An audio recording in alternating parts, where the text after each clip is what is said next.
This is Andrew Hall, and you're listening to Dead Hand Radio.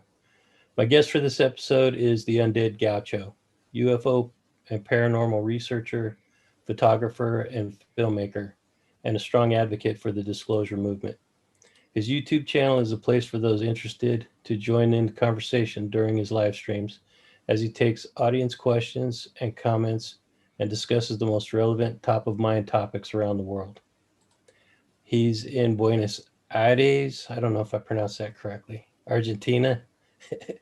And he's 5 hours ahead, and we've got a late start because of technical difficulties. And I apologize for that, man. No worries, brother. Welcome I'm to Dead happy to Hand be here. Radio. Thank you, man. Thank you for that awesome introduction. I know we've been trying to set this up for some time, so I'm really happy to finally be catching up with you and getting on Dead Hand Radio. Definitely. Yeah, absolutely. It has been a long time in the making, but it's hopefully it's worth it. I mean, we got a lot of things in common, and I got a ton of things to talk about tonight.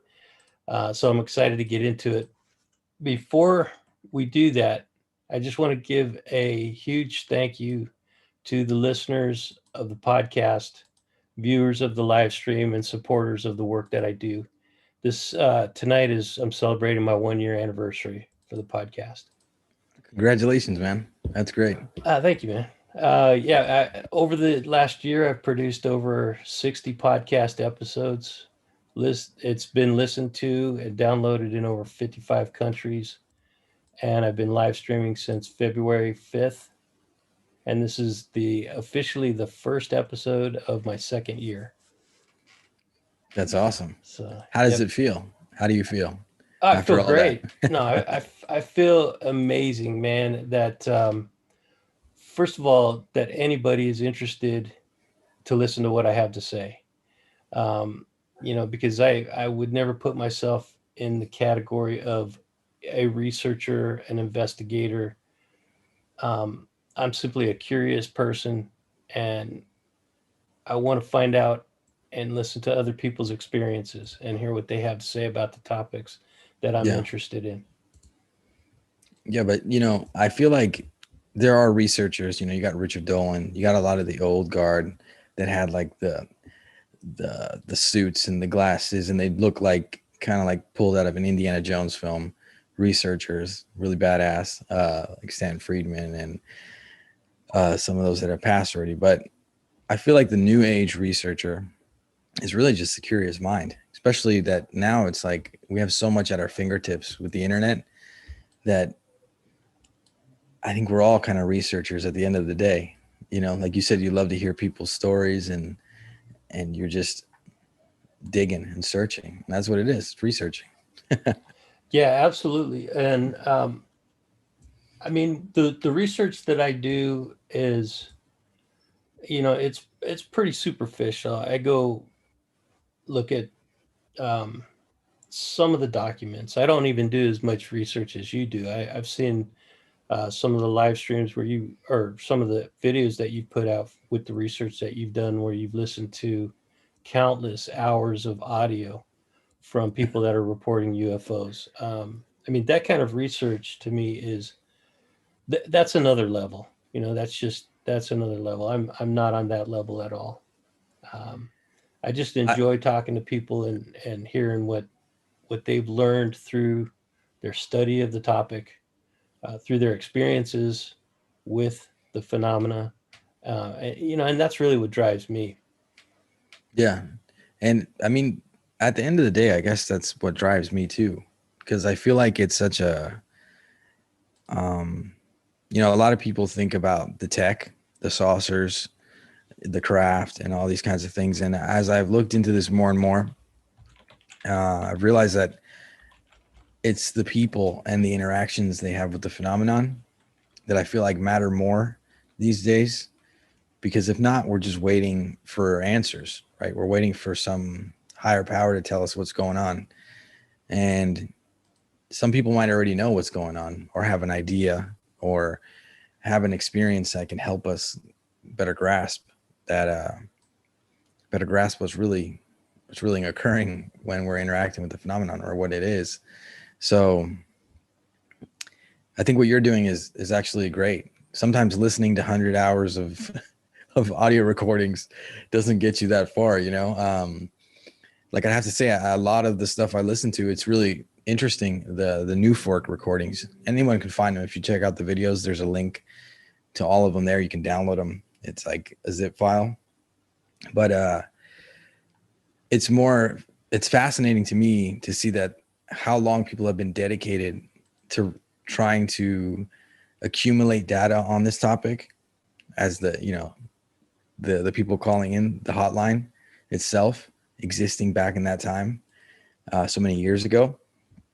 And again, how important people's interactions with the phenomenon are to basically all that stuff, all those interactions got us where we are today. So it's the most important. People often forget. You know? I totally agree with you. You said a couple things that were really important. And number one, in my mind, that's the most important for people to remember is don't wait, don't depend on any person or government body to give you the answers that you're looking for. There are Yeah. ways that you can find some of the answers yourself. And one of them is by doing research, listening to countless hours of audio, or reading,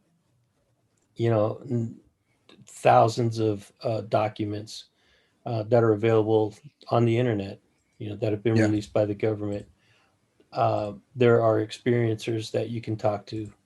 There are researchers that you can talk to that have uncovered some of the answers themselves. The one thing that I've found out, and you might have experienced this yourself, but um, it seems like every question that you get answered, every time you have a question answered, uh, it opens up another 100 questions, and you just continue down that rabbit hole. Is that the same for you? Yeah, definitely. And it's actually one of the biggest challenges that you have to deal with. The rabbit hole gets wider and wider and bigger and deeper. It doesn't, it's almost like looking into the phenomenon, looking into high strangeness, and anything that really makes you step outside of your comfort zones when it comes to reality, um, sort of bends you backwards sometimes. You know what I mean? It takes you places you never thought you'd go. So you end up learning a lot about yourself. You end up learning a lot about the world and people. And I'm not sure if that's also something that we should consider more, that having these questions and looking for these kinds of things and going down the rabbit holes, actually, seeing as it's not so common, right? Not everyone does what we do. Not everyone has this passion, this drive to naturally do this, because this isn't like a fame and fortune game. This isn't like something that we can be the next Michael Jordan at. um, so it's really wild. But yeah, it's definitely, to answer your question, yeah, it's definitely something that you come across. And I've had my moments where I've literally had to just stop because I couldn't take it anymore. It was just too much. It just kept getting deeper and deeper. And then there's some theories and some concepts that are so, I guess you'd say, broad and open, right? That sort of stem out into different things that you just have to kind of like step back from it, because they can be dangerous. And you'll meet people, you'll come across people sometimes that you'll see they have gone down some paths and not been able to fully get back from those paths. And you always got to kind of stay grounded and take care of, because the mind is a weapon, but you got to keep your weapon sharp. That's true. Those are good points, man. I think that you've been doing this a lot longer than I have. I don't know for sure, but we're going to get into some of how you got started and when you started looking into this and stuff. Because for me, I've only been doing it seriously since about 3 months after I started the podcast. So I'm a newbie at this. I, and um, I want to learn more. I want to get those questions answered. But like you said, man, there are danger signs. There's signposts out there that you need to pay attention to, that, you know, there's certain things that you don't really want to get into because they can be dangerous to your health, dangerous to your Yeah. mental well-being. And you know, those are areas that we'll talk a little bit more about some of that um, later on. But I'd like to talk to you because you and I have a lot more in common than just UFOs. And Yeah. while UFOs is a huge topic, we're both interested in photography. We're both interested in the paranormal. Um, I'm an amateur filmmaker. I've done some videos myself. So you know, I want to talk to you about some of that stuff too. Um, is that okay with you? Can we talk about Yeah. photography and filmmaking? Of course, dude. I spend so much time talking about the phenomenon that sometimes it's nice to break the ice a little bit and go in a different direction. And Right. that's what I feel like. It's also important that we do that. And we Yeah. remind people that we're normal. We also have, like, looking into the phenomenon is should be considered normal. Lots of the outside world doesn't think it is, but behind all those people that you think are locked in a basement somewhere with a tinfoil hat, they're actually normal people, you know. And that's kind of the message and the image. I hope that if we all kind of like try to concentrate on that, we can portray to the rest of the world, because it's going to help us in the long run. Exactly. Yeah, UFOs is an area that we study, that we're interested in learning more about, but it's not the only thing. We don't live for UFOs. We have other interests, other areas that we like to explore. I mean, I'm a big time like to go out hiking in the desert. What are some of the things that you do out there in Buenos Aires? Can you pronounce that for me so I can say Yeah, it correctly? no worry. It's Buenos Aires. So you just Itis. say Okay, Buenos Aires. Yeah. got it. Um, what do I like to do? You know, before the pandemic hit, I like to go out on the weekends with my camera and just take photos, do like street photography. And that was something I would do like religiously on my own. I just throw on my headphones and hit the street and try to just, sometimes I'd have an idea of what I wanted to capture. Like, say it rained the day before, I would think like, today I'm just going to try to get as many cool reflections and, you know, light flares from puddles and different things like that. And sometimes I'll take the subway and I'll be like, all right, I want to take some pictures of people just like resting, or a weird, you know, position or some weird situation happening on the subway. But right before COVID hit, I was kind of like, I slowed down a little bit, and then COVID hit. And then I was stuck inside for a year, and actually went out recently. Like, I just left my house for the first time in a year, not like outside, but I'm saying like I went on vacation just recently, and I got back last week, and I realized like I had totally lost the I guess the muscle memory that I had for doing that. It was like I didn't even know what I was doing. You know, I was walking around with the camera and I was like, when do I turn it on? What, the lighting's not right. And I was like, of course the lighting's not right. You're outside. You have to figure out how to get this to work. I'm so used to being inside now and filming, where I can like perfect everything, or kind of like get it as good as I want.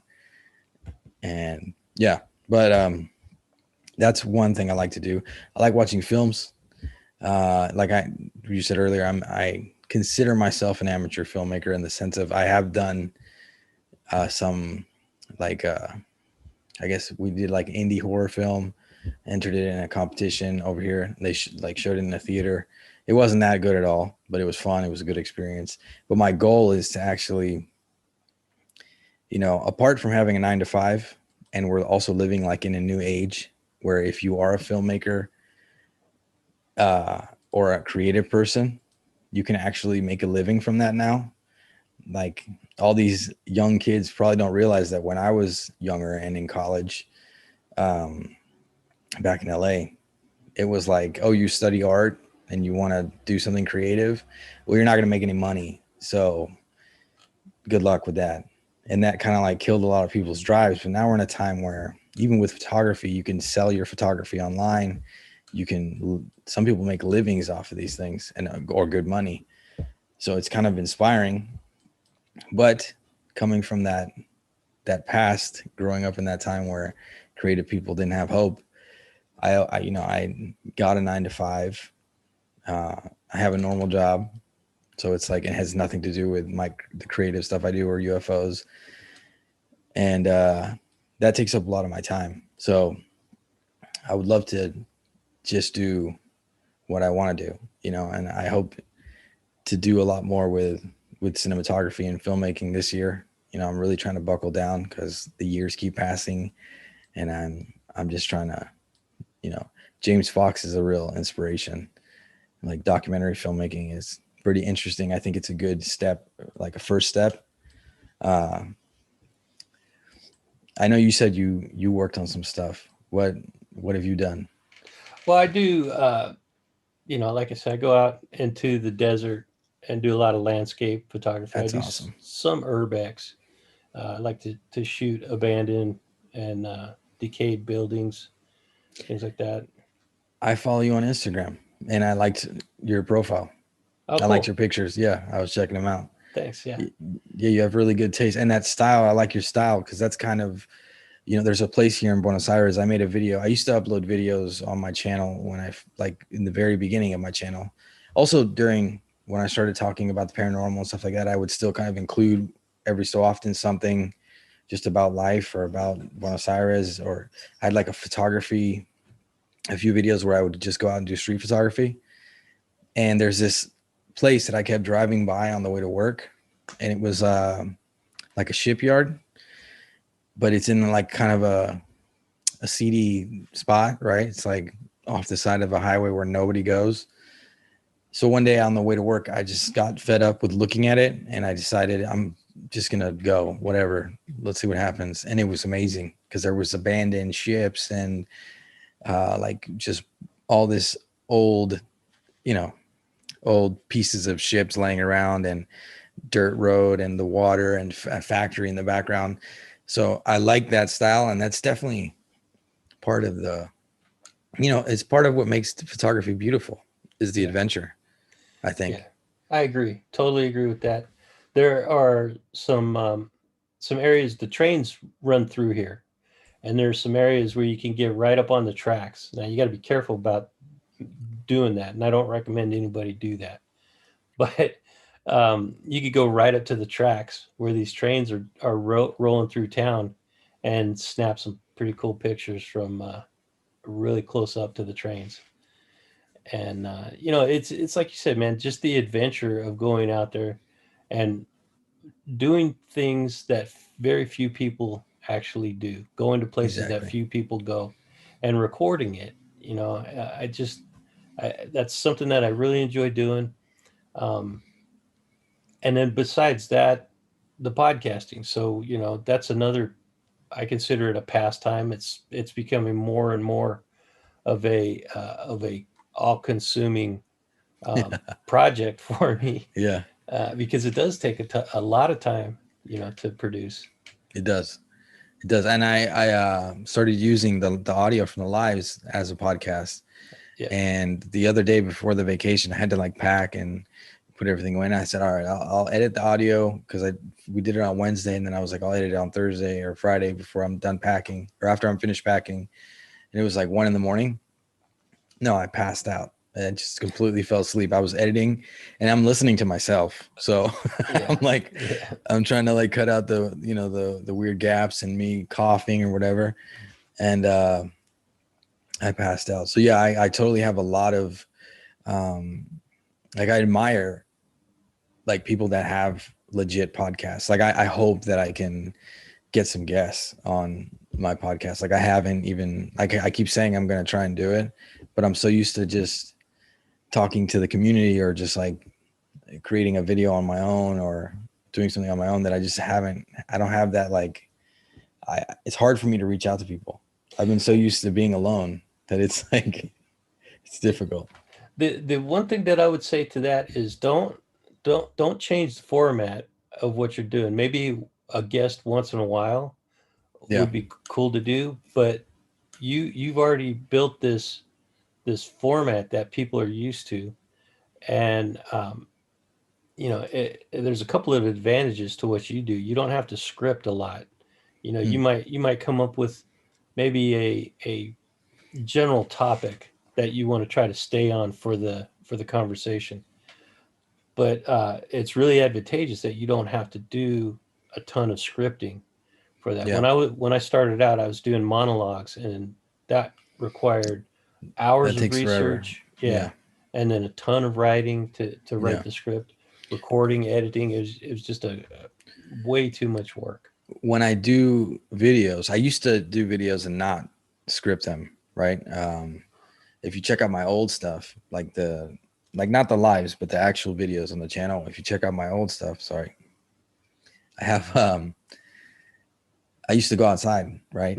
And then I do like vlog style stuff. So I'd maybe have a few little notes, but I didn't want to be like reading something while walking around. Already Buenos Aires, if you ever do come here to take pictures, you kind of got to be like a little careful, right? Because there's a big difference. Like there's a lot of poverty, you Mm-hmm. know, and there's sometimes they'll try to rob your camera, but they'll like some tourists get stabbed for their camera and stuff like that. So I'm always like looking everywhere and kind of nervous. Like I realized that like filming at home made it so much easier for me. And I was like, and also people for some reason liked it more. And my whole idea with filming outside was like, they're going to like it more if I'm outside. They're going to be more entertained by the background and by what's going on.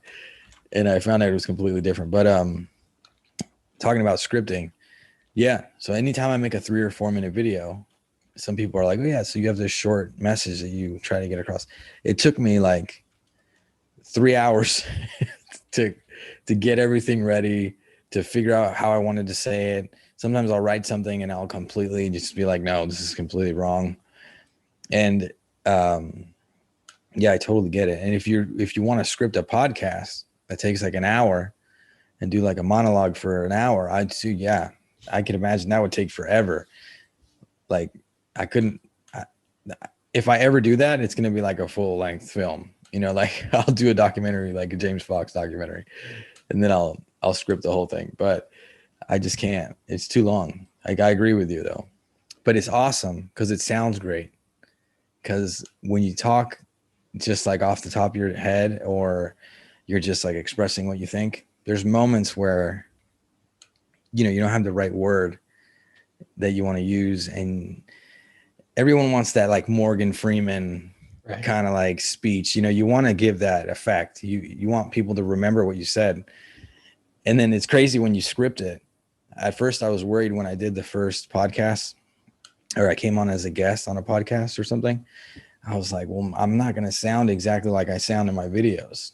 I'm not going to sound as eloquent. I'm not going to be like as clear and direct. After a while, I got used to talking live, but it was just, but still today, if you tune into my lives, there'll be moments where, especially because I speak 2 languages all day, right? There's moments where either I forgot the word in English, even though my English is like perfect, but I'll forget it just because I haven't used it in so long. And I have to like think about it for a minute, or I will have like an little accent happen or something weird, or I'll repeat something. So I totally get it. So I understand scripting, and it's beautiful. I think it's great to script. And a lot of people don't realize how hard of work like we put into these things. Yeah, I agree. And, it's one of the things that I've had conversations with about film, film people that like to watch movies. There are people that are really critical of filmmakers, and they'll put them down, and, just really rate the film very hard. Yeah. But when I think what people forget is, number one, those films provide jobs for people in the film industry. So, huge props to those people for providing jobs. And a lot of those independent films are people that are doing that voluntarily out of their own Yeah. time, not getting paid for it. So huge props to those people that are working their craft and trying to do something creative with their passion and their talent. And, the film might not be perfect, it might not be Hollywood quality, but it's a passion project that somebody's out there doing. And for film critics to really berate those little films like that, it's just not fair, man. And I don't agree with people doing that. I agree. I mean, I totally get where you're coming from. I forgot what I was watching. I was watching something today about a film, and they started talking about the critics, and I thought exactly the same thing you were saying, literally today. Um, but it's just part of human nature, you know. It's weird. It's the dark side of the human ego, where we Yeah. think that we can critique people's art or their creativity. And being somebody that I've always been really into, like drawing and doing things creative, like literally my whole life, it's just been what I've been drawn to. um, I totally know what the critiques feel like, and it's Yeah. weird because you get them mixed. You know, there's all different kinds of critiques. There's critiques for art, there's critiques for music, there's critiques for YouTube, you know, there's critiques for everything. And after a while you pretend like it doesn't bother you, you know, but sometimes it still bothers you after all the years and all the critiques you hear. You're still kind of like, Well, the stuff that hurts the worst is when it feels like a personal attack. Like mm, if the work is not up to somebody's expectations, well, that's one thing. But if they come at the artist, with a personal attack, that's where it crosses a line. And yeah, a lot of people don't know how to differentiate that. If you're gonna give creative or constructive criticism to somebody to help them improve, that has to be done in a very um, I don't know, in in a a healthy very way. a healthy way, right? That's a Yeah. good way to put it. I was going to use the word nurturing, but that sounds a little No, it's the same, right? It's okay. both healthy and nurturing. I'm just saying, like, you, it's totally right. You know, Yeah, anytime I try to give somebody advice, but it's probably because I've gotten so much negative critiques in my life, or I realized that like everything I've done has taken a little extra, like a little longer than I would have liked. You know, like starting a YouTube channel or um, doing everything I've done basically like out in the open has taken a little longer because I always have that negative critique or that negative vibe from people before I do it, right? I've never had like supporters, like especially when you're just an artist or a kid that likes to draw, or you know, you have these creative ideas and stuff, and you don't have supporters. But there's moments like where you just take a leap of faith and you just say screw it. And I've taken lots of people with me on these on these moments. I remember being a kid and with my friends from school, they would all draw too because we were all kind of into the same thing. And we went and printed out. We got tired of, we would dream about creating our own comic books. So one day we went to a Photoshop or a photo print place, and we made a bunch of copies, black and white copies. We each drew a little comic book, like 3 or 4 pages. Probably terrible. If I found it now, I'd probably look crazy. Like it'd probably look like, because we were young, and we went to the boardwalk in Santa Monica, uh, and we started handing them out to people. And we were just whoever we could find. We had like 3 or 4 stacks, and we were just handing them out to people.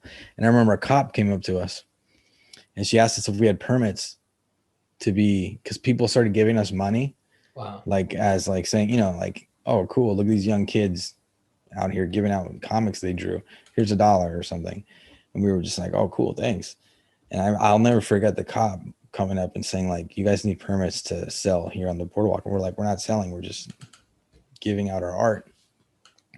And she like kicked us off, and we had to give up. But I remember my friends, when I told them the idea, you know, we'd always dreamt about having our own comics because we loved comics. And when we did it, it was like they couldn't believe it. You know, I remember looking at them when we were handing out the comics. It was just kind of one of those moments where I was like, oh, this wild idea kind of worked. And I'm glad that they did it, you know, they experienced it. What's really cool about that story is that as kids, you're willing to take risks and um, step out there and risk that that judgment of whatever other people are going to say, or you're not even thinking about that stuff. You're really not even thinking about that. You just want to share something cool that you guys made with as many people that are willing to look at it. Yeah. And that's the difference. As we get older, we start to worry about more and more of what people are thinking about it, what we're doing. And so, like, sometimes people will not even start to do something because of their fear of what other people are going to think about it. Yeah, totally. 100%. So I always try to encourage everybody who, um, because I've had a few people ask me if they should start a podcast or, start a YouTube channel or whatever. And I'm like, I'm not an authority on that. Did I lose you? I think my phone just kind of Oh, cut okay. out for a second. No worries. Um, I just wanted to make sure that we were still connected. But, I'm no authority by any means. Like I said, I'm a newbie at podcasting. I'm really a newbie at YouTubing, and I'm a big time newbie at UFOs. So when somebody asks me for my opinion on something, I'm going to tell them 100% go for it. The longer you put it off, once you start, you're going to look back and say, man, I could have had a whole Yeah. month or week or year of experience of doing this. And now I'm just getting started at it. So don't wait until it's perfect to put it out there for other people to experience it. Put it Yeah. out there now and learn as you go, man. That's what I tell people. Yeah. And I mean, I've seen it all. Like, I've seen artists that draw stick figures that make millions, and I've seen YouTubers that have like not like I take a lot of time and like color correct my footage and try to like have good audio and try to upgrade my lenses and get everything set right, get lights, and I try my best to do it. And then I'll see, another YouTuber who maybe doesn't have as much practice, uh or they're not concentrated on that aspect of it, and they blow up. And it's Yeah. like, you see, you shouldn't wait. You don't have to Yeah. make everything perfect. Like, look at it. Like, there's a guy, that reviews sandwiches, and he's he got Wow. millions of subscribers and people watching it. And you're just like, okay. So it's kind of wild too. Cause then you're like, what am I doing? Why am I trying so hard? Maybe I should not try so hard, but it's part of the passion of the art. It's like, Are you familiar with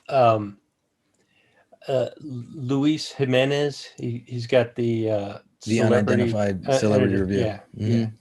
So he was my guest a week ago, and it was kind of an impromptu thing. It was something that we set up on his live stream. I invited him onto my live stream, and so we just went for it. But he kept saying on there something that was, to me, a very profound, very meaningful comment that he said, and it was uh, going with low expectations.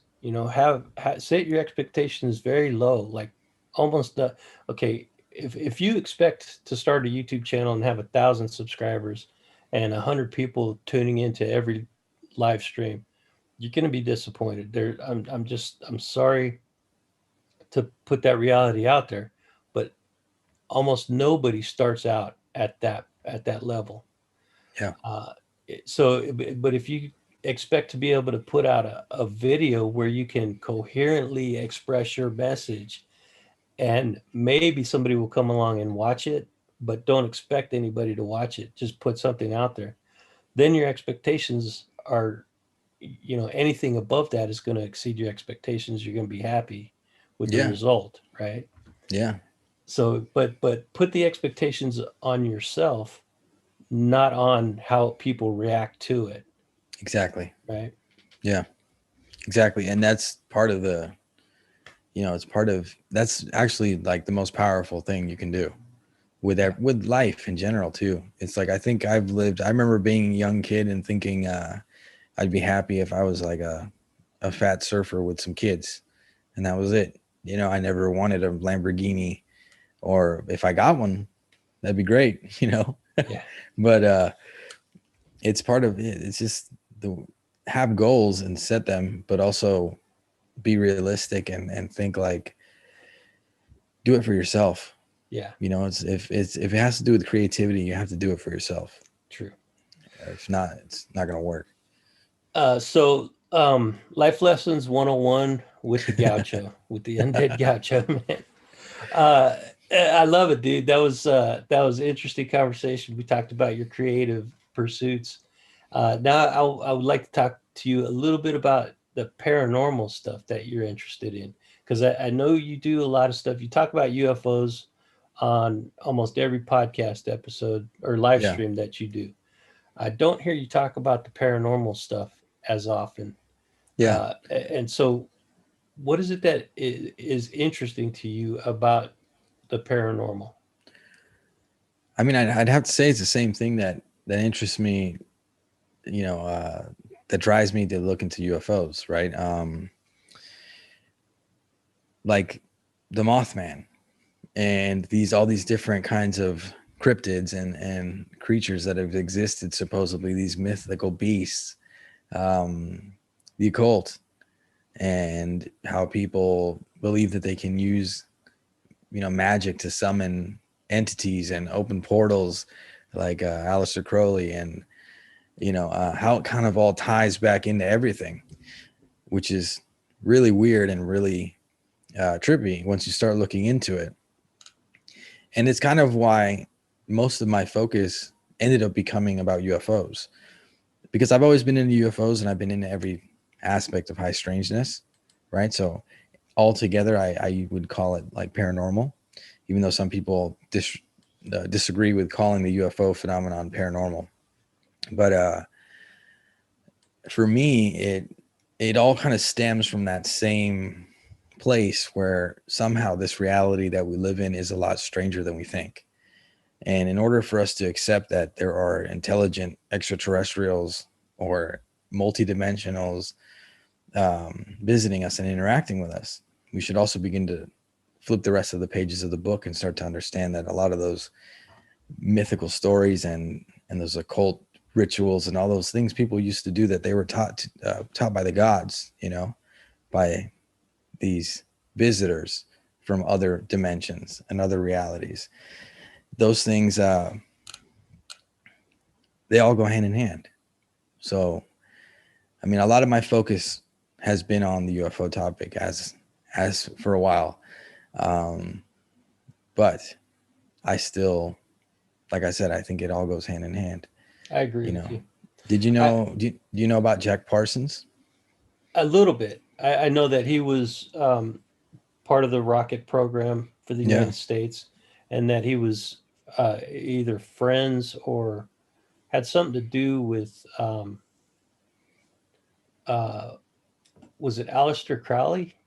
Well, Was he was part of the OTO, and he was an occult practitioner, right? Mhm. So a lot of people don't realize that the space program, the beginnings of the rockets that we used to go into space, was all kind of brought on, influenced by one of these occultists.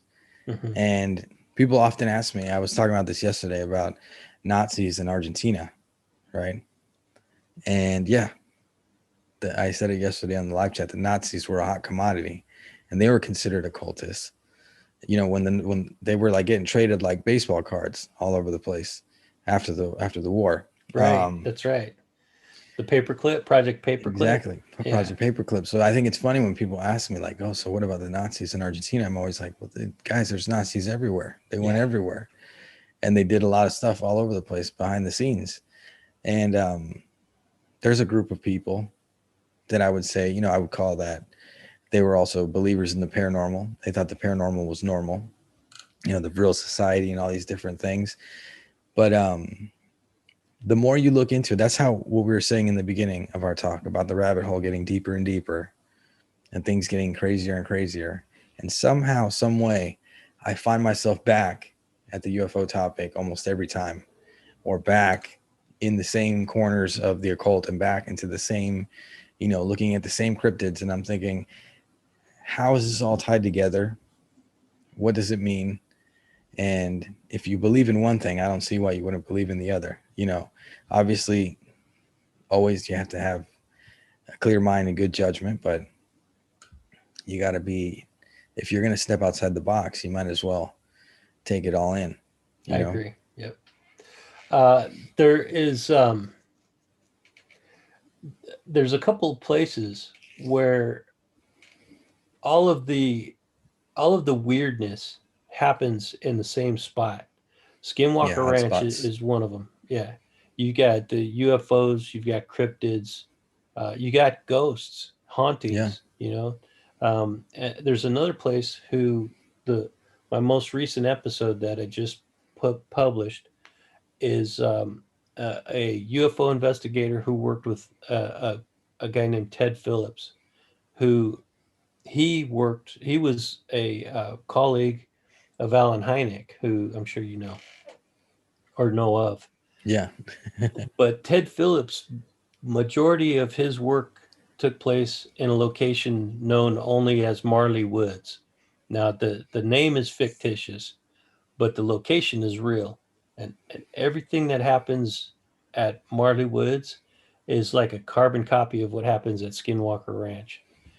And those aren't the only two places where you have all of these weird type of anomalies going on. There's Yeah. places all around the world that have that.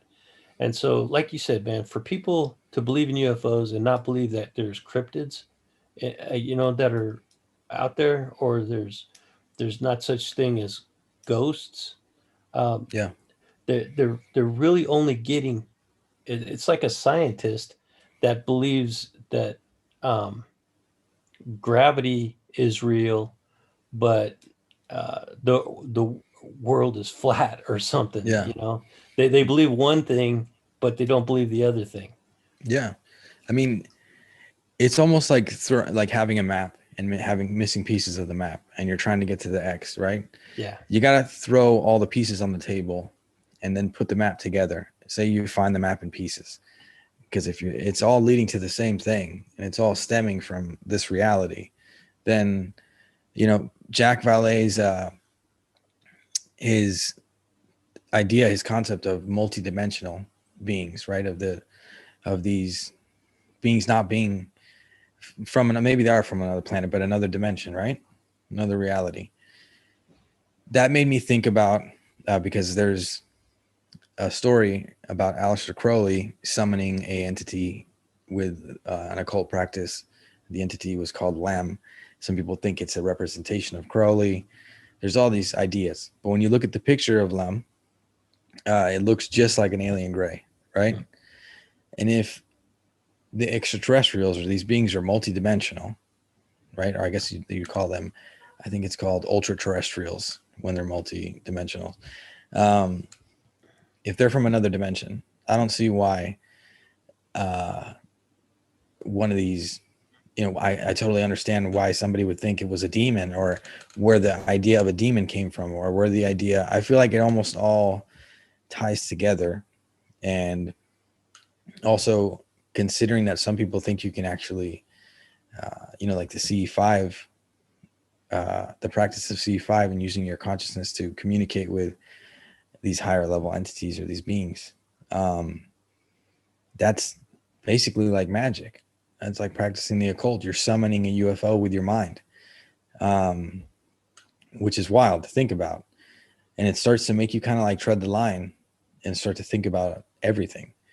But yeah, there are hotspots. I agree, all over the world. And the craziest part is I tried to make a video about hotspots. And my idea was to like kick it off saying like the hotspots exist and hotspots for this and that. And then I would pick a hotspot and make a video dedicated to each hotspot, right? I realized after doing the first video and then thinking, all right, so now let's start looking through the list of hotspots and digging into hotspots. I realized that there's so many hotspots around the world, some higher, levels of high strangeness occurring there or anomalies than others. But there's even hotspots that you wouldn't even think were a hotspot, but the people of that town believe it's a hotspot. Right. My last video that I filmed from the vacation I went on, it was a hotspot. Supposedly, that's what the people of the town think. That's what they were saying here on the news a few years ago. they actually created a viewpoint, right, to go out and look at UFOs. So they have this whole, it's, the place is called El Mirador de OVNIs. It's called the viewpoint for UFOs in this random town off of some route that's like Route 66, like where only certain people go down that route. And as soon as we got there with my wife, it wasn't kind of like, UFO stuff everywhere. It wasn't like that at all. But we went out to eat, and the town was so small. It was like 4 blocks, right? It was like super tiny. And we went to the only place that there was to eat, which was like a person's house. And outside they kind of like painted it and made it look kind of like a cool bar. But outside in the yard, they put some tables, and you got to like sit out, and we just sat out there and basically ate whatever they had. Right? That's how small the town was. And as we didn't even say anything, and people started talking about, did you see any UFOs around here? Yeah. And they were all kind of like laughing, and they knew the legend. So hotspots all over the place. Now, places like Skinwalker Ranch, I think there's only a few, at least that we know about, right? What was the name of the place you were talking about just a second ago? It's called Marley Woods, but that's a fictitious name. That's a fictitious name. Yeah, to protect the people that live in that area. Wow, that's cool. And there's people that live in that area. Yeah, and they have experiences. The investigator that I talked with, he's even had recent sightings reported to him. And he's probably still getting them. So when he and I talked, he had just had recently more new reportings. So do you know like in what area it is, or is that also okay, I think he's in Missouri, but I can't remember off the top of my head. You can listen to the episode. I will. I think it's like near St. Louis, Missouri. Let's not dox him though. Let's not dox him. Oh no.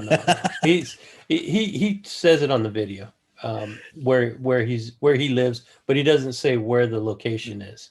Yeah, he doesn't say how far away it is, but it's somewhere in Missouri, I think.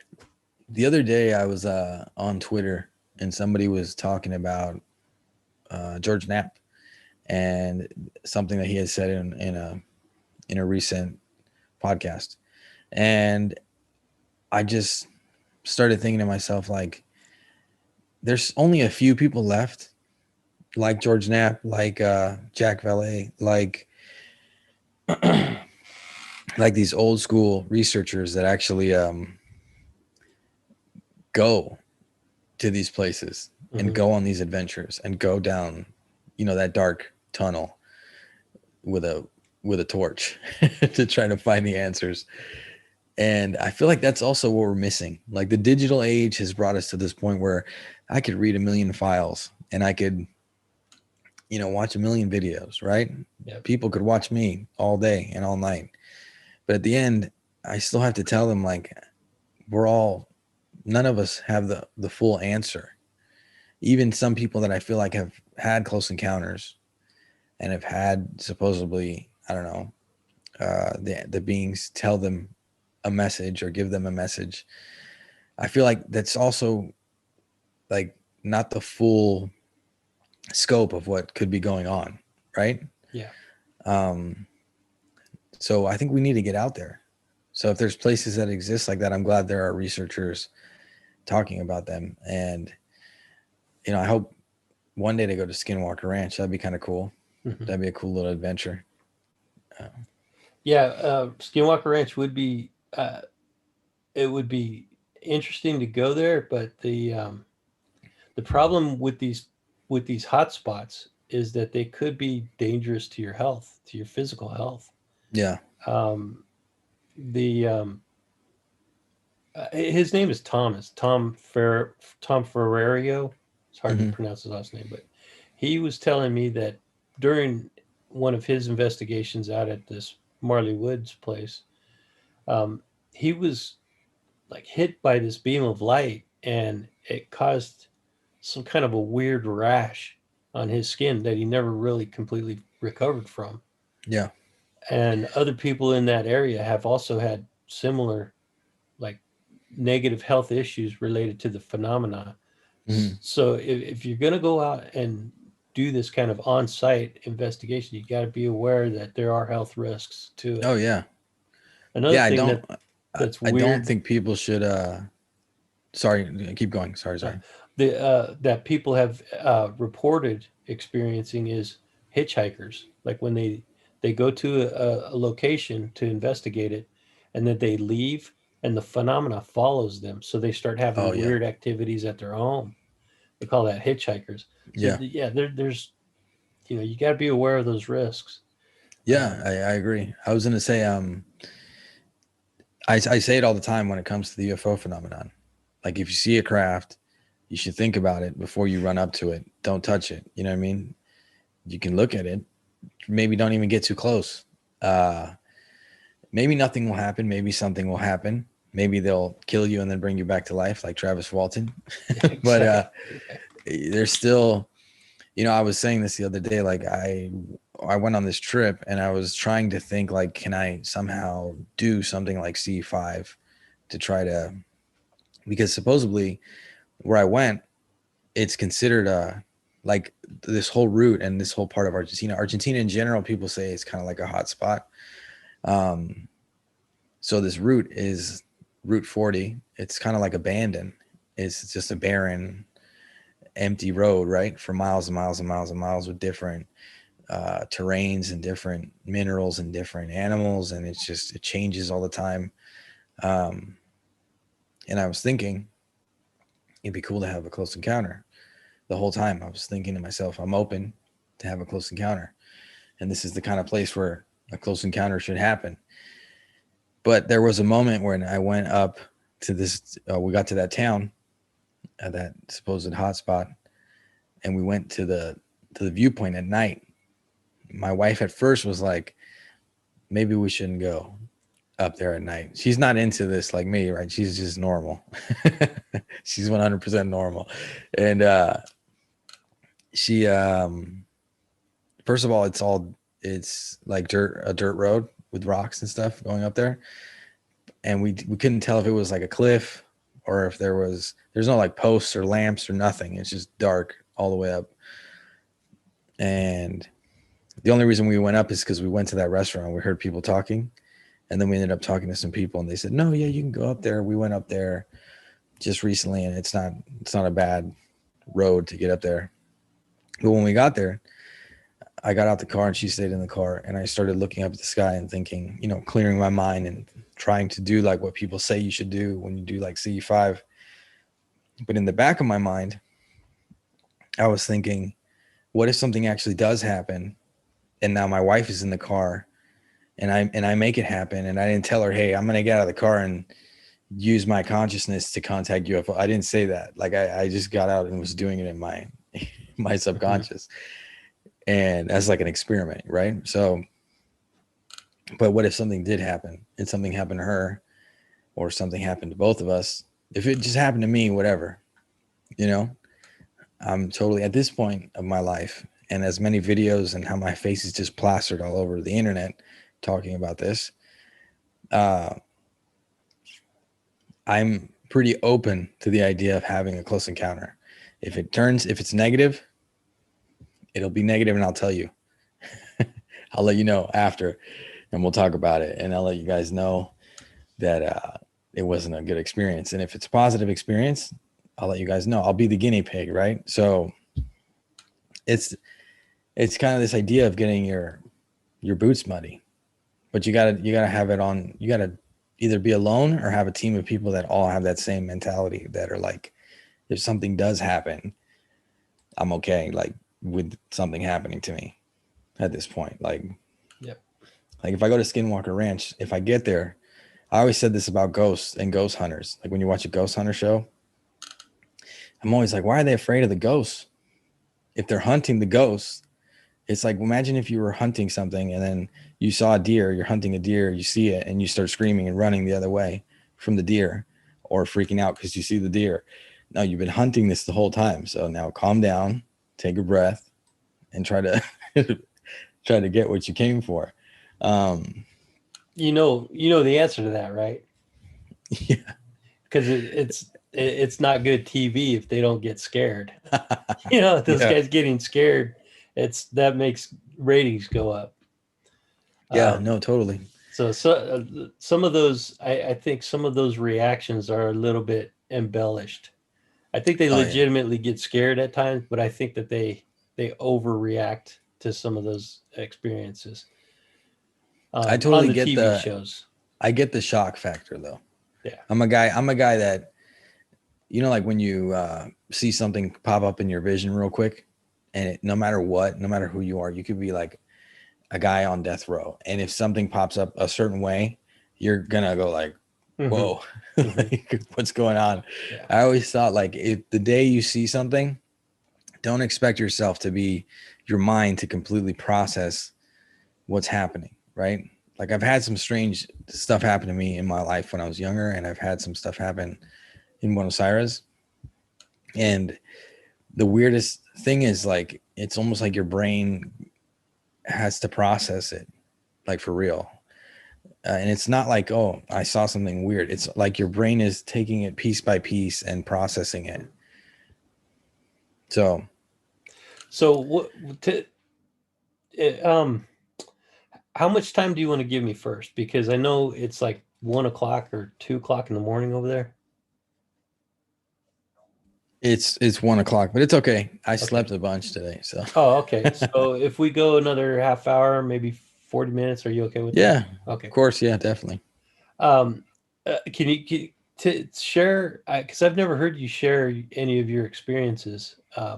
Although Okay. I haven't watched all your videos, but I would like to hear some of your experiences that you've had.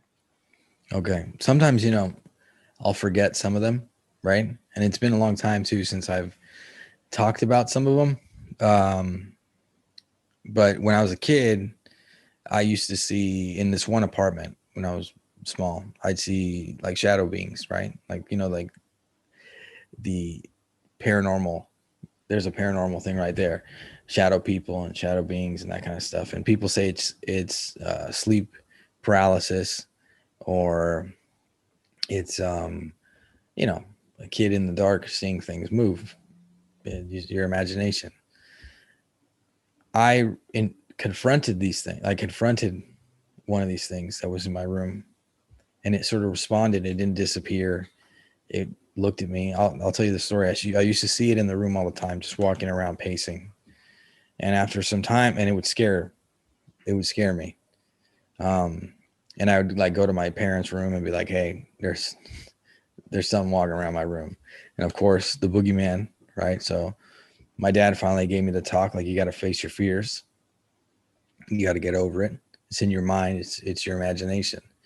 And I was like, yeah, I believe my dad. It's my imagination. It has to be, right? So one night I get up out of bed and I walk up to this thing that I'm seeing pacing in my room. And the weirdest part, something that I often say when I tell this story, is it moved almost like it was vibrating. Like it was like in locks, like if you would see, I was going to say lockstep, but vibrating as in, I don't know, like coming in and out, right? Like blurred. Like blurred. Okay. Have you ever seen the show The Flash? Yeah. You remember I don't remember what it's called. Like there was like a black Flash. There was like a bad Flash or something, Okay. like an evil Flash. Okay. And it had the same effect. It would just like move back and forth. So if you guys have seen that, you'll know what I'm talking about. But it reminded me of that effect when I saw The Flash. Mm-hmm. And well, I went up to it and I thought it's going to disappear, right? This is in my mind. It's going to disappear. I look up at it, it bends down and it looks at me. I freak out completely at that point because it's like reacting to me and it's not disappearing. So I start running into my parents' room, and there's a hall that goes down into the living room. When I'm coming across the hall, I look into the living room and I stop and I see the living room completely full of whatever that same kind of being was, or that shadow person. But they're all, it was weird because they didn't have features, but I felt like I could feel that they were facing the other way. And when I said lockstep earlier, it's weird because they were doing the same movement, like kind of shaking, but they were like moving all together, kind of like a tribal dance. Hmm. And they were all doing it in the living room. And at this point, I'm completely just like, I'm freaking out completely. And it's a second. This is like seconds where this is all happening. And they all turn around, and it's just a living room full of them. And I run into my parents' room, and then my mom, she freaks out, and the craziest part is she freaks out. I jump in to their bed, running, screaming, saying like, and my mom points to the door, and she's like, there's somebody in the house, to my dad in Spanish. There's somebody in the house. And then my dad runs to the door and shuts the door, thinking somebody broke into the house. And there's nobody in the house. So that only happened in a certain apartment. After we left that apartment, it never happened to me again. I never had any kind of situation like that again. That's a That's just freaky something one, man. Did you see when the first being, when you say you confronted it, and he was taller than you, right? He was like yeah, a lot higher than you, and you yeah, said he kind of bent over to look at you. Did you see any eyes? no, that's the weirdest. I mean, it was like a faceless, Wow. it was like a shadow. It was like um, it was weird because it's almost like I could feel like it must have had eyes because it bent over to look at me like it had eyes. Mhm. Right. And then I still, to this day, like when I tell this story, the thing about these kinds of stories, it's my own experience. And I Mhm. also feel like I was a kid, and who knows, right? It just seems kind of intense to be my imagination. Oh yeah, And no, when, no. I think that's beyond a child's imagination to think about stories like that, unless your parents filled you full of ghost stories and no, stuff like that, or your friends. But one more question about the entity. Was it because it was dark in your room, right? yeah, it was dark in my So, room. and you call it a shadow figure. Was it darker than the darkness in It your was, room? darker than the darkness in my room because I could So was clearly it see it. was it transparent or was it No, solid, like a it was solid? solid. It felt Wow. solid. I mean, it like when I try to think about it and try to remember it, I feel Yeah. like it felt solid, which made me even more scared. Right? It seemed Yeah. like it was really, it was strange. It was a strange experience that I had when I was a kid. But that shadow being or whatever, that was one night. I'd seen it multiple times Right. going around the room, and I thought, oh, it's just my imagination. You're totally freaking out, and it tormented me kind of for a little while. But then I left that apartment. That never happened again. And then later in my life in Buenos Aires, I was at a nightclub. I used to like kind of like work there in a way, and I always say it's like 3 a.m. right? But then I think about the time. There's an aspect of the story, so I think it's between 1 a.m. and 3 a.m. This is when it occurred, right? I'm assuming it was like 3 a.m. because what I would do is my friend was a DJ, and I'd like kind of help him out, and the set was from a certain time period to another time period, and then I'd leave and take the bus and go home because I had to go to work in the morning. So I'd try to leave like right after the set. And well, point is I leave the club. I'm going back to the bus, and there's a train track. And I get to the train track. Uh, I look across, and there's like a guardrail, or like a where you stand to wait. Uh, Here, because it wasn't an elevated train track, it's just like on the road, like probably like the ones you were talking about to take pictures of. There's no like, uh, there's no like the elevated part is further away from where we are. It's like a mile up. Hmm. This is just the track, but it has like the crossing bar that comes down, and the bell and all that kind of stuff. Um, so I'm waiting because the train is coming. I start hearing the bell from the train, And on the other side, there's a person, and it looks like a homeless guy. He's drinking some kind of alcohol, I'm assuming, because it's like a bottle, but it's dark, so I can kind of see him because he's like on the other side of the street. And he's drinking the bottle. He's just chugging it back. The train's coming, but he's kind of on the track. At first, I didn't pay much mind to it. I don't know. I was in my own world. But then I realized this guy's like on the track, and I thought he's drunk or something. And this train is coming. It wasn't like he was on the track. It was like he was too close to the track, right? He was so close that it would have just either sucked him under or hit him, and it would have been bad either way. So I start yelling to him to get off the track or get away from the track. He's too close to the tracks because the train is coming. And this guy had no hair. He was a bald guy. His clothes looked like tattered. He's drinking that bottle. He throws the bottle. The train's getting closer and closer. I'm starting to yell like really loud. And there's nobody there because of the time. Just me and the skies. Well, at least that's all I was paying attention to. And the train's getting closer and closer. The light hits him before it gets like right up to him. He looks at me. He had thrown the bottle a second before that. He opens up his arms, kind of like a bear hug. You know, when you give somebody a bear hug? Yeah. And while he's looking at me, he throws himself onto the track, and the train just passes right over him. And at that point, I saw like his head touch one part of the track and his legs touch the other part of the track, and the train just went over. I watched it all because I was looking at him, yelling at him to get off the track or get away from it.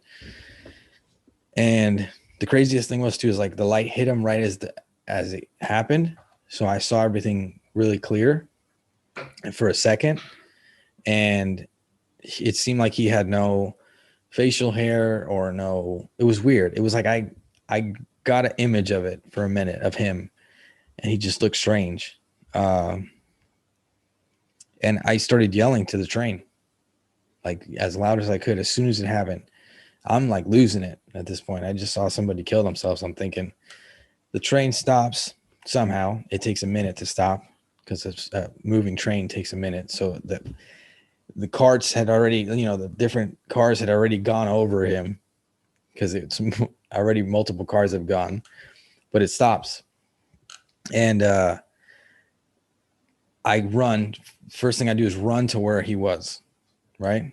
I don't know why I did this, because obviously you're going to see something crazy, like a mangled person. And of course, I look under and I see, just because it's dark and there's a space that makes I don't know. It's not a big space, right? Between the floor and the bottom of the train. So I look and I see him, but it's all dark. So I just see kind of like a figure all twisted up. And that makes me fall back, right? Because I'm crouched under and I kind of go like, oh, Jesus. And I like kind of fall backwards.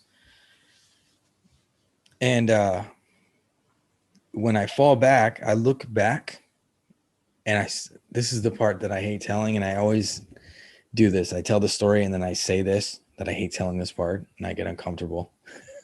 Because when I looked at him, first he's all mangled. I look back and it's almost like it makes no sense. It was like he was in a crouch position under the train. And that doesn't make sense because it's like not a big enough space. It's not, he would have to be like a crab, like in a crab style position, I would imagine, to be like, he looks back at me and he like scurries out from the bottom of the train. And at that point I'm thinking, okay, you just lost your mind. Your brain has snapped. You've completely lost it. You're in shock. You just saw a guy kill himself and now you're in shock and you didn't really see that. So I'm freaking out. But because I had stopped the train, a cop gets off the train and he comes up to me and he starts asking me why I stopped the train. What's going on? And this is in Argentina. So he's in Spanish and I'm freaking out. When I freak out, I'm freaking out in English. Mm-hmm. And I'm telling him, dude, you guys just ran somebody over. Cause I'm still thinking like that what just happened a second ago, the scurrying and the person looking back at you. And that didn't happen. he's got to still be under there. My logical brain was going like, you're tripping. You just saw something because you had this intense moment and now something happened to you, and just make sure they find this guy under here and they understand what's going on. So I'm telling the cop, you guys ran somebody over. They ran somebody over. Cops goes and looks, and there's nobody there. And he's like, we didn't run anybody over. Mm-hmm. And I'm like, I swear you guys ran somebody over. And now I'm thinking, I'm gonna go to jail or something's gonna happen because I just stopped a train. And he starts asking me like, are you on any drugs or what's going on? And I'm thinking, okay, this is getting worse and worse for me. I mean, something's going on. I started worrying about myself at that moment, but I was so confused and like in shock. And then the train conductor comes off the train, or like one of the guys that worked on the train. I'm assuming it was the train conductor because he comes off the train. He walks up to us, to me and the cop. And wait, before that happened, there was a homeless guy too. I forgot about the homeless guy. There's a homeless guy because there's like dirt along the sides of the train, like empty places, like empty spots. Now they've changed it all and they like remodeled it, but it was just darkness and empty lots of dirt. And a homeless guy came out pulling a cart, and he was in Spanish praying and saying like, you guys ran somebody over to the cop. He was kind of crazy, like a real homeless guy, like a real guy that lived on the streets. But he saw the guy get run over too? He saw the guy get run over too. Okay. But because he was a homeless guy for real and carrying like a cart full of cardboard, I don't know. It's like, I really didn't, I pieced it all together after. So in that moment, I was just worried about the cop and me. Like this guy was in the background saying it, but I could hear him. And when I thought about the story, again, it's like stuck with me forever because he started like praying and saying like random stuff, and he kind of like left during my interaction with the cop. And as things are getting worse, I'm thinking this cop something's gonna happen to me now. The train conductor gets off. The train conductor comes up to me and he says, "Where's the guy that we ran over?" I saw the guy throw himself on the tracks. He opened up his arms and threw himself on the tracks. Wow. So this kid's not lying. We ran somebody over. Where is he? And the cop goes, "There's nobody." And the guy's super mad. The train conductor, he's pissed off too. But he's not pissed at me. He's just pissed. Like he's freaked out too, or like frustrated. And he's like, "Where's the guy we ran over?" And they didn't find anything. The train left. And I was left alone there in the dark to walk to the bus, to wait for the bus at 3 a.m. in the dark. Wow. And I was so confused for like months. Like I couldn't sleep that night. I got home. At first I thought when I was going to the bus, I was like, "Oh dude, you just saw like a vampire or something crazy, something that you've never were supposed to see. And now you're going to get like eaten or killed or something weird is going to happen to you." Cause that's how that's what you see in the movies, yep. You know, like, and nothing happened, but I got home and I swear it was like such a shocking experience and such a weird experience that it took months for me to like really get it out of my system. You know, I just had to like let it go because I couldn't figure it out. And I still, when I tell the story, I hate like these kinds of stories. I normally don't tell them because I feel like you can hear it and I can tell it to you, but I have no way to prove to you any of that situation. Like, other than like, I don't know if we could talk to somebody that was there with me at the club when I left the club, but after that, between the club, unless we could find the cop, I don't even remember what the cop looked like. I don't remember what the conductor looked like.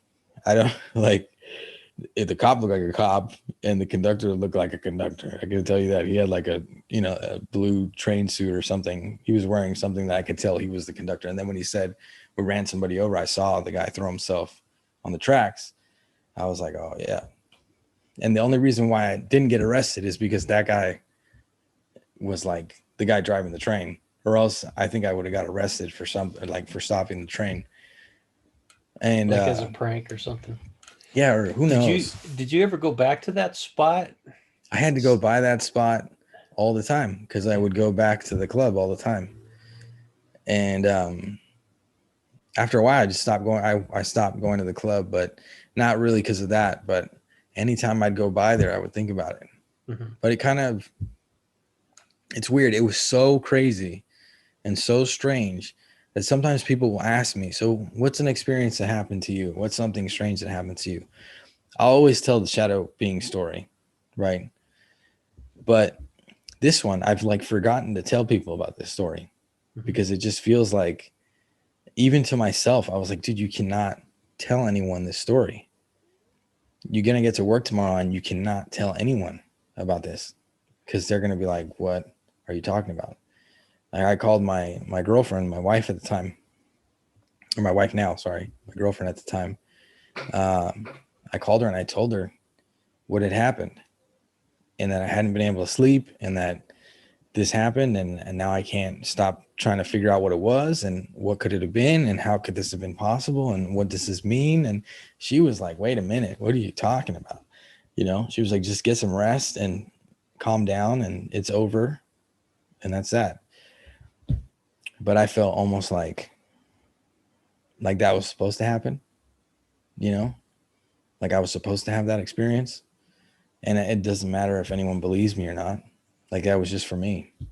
It was just It really doesn't. It really doesn't matter if anybody believes you. If somebody wants to hear the experience, then they, in my mind, they give up the right to judge you for that experience. You know, if I ask you, tell me about a weird experience that you've had. You tell me that experience.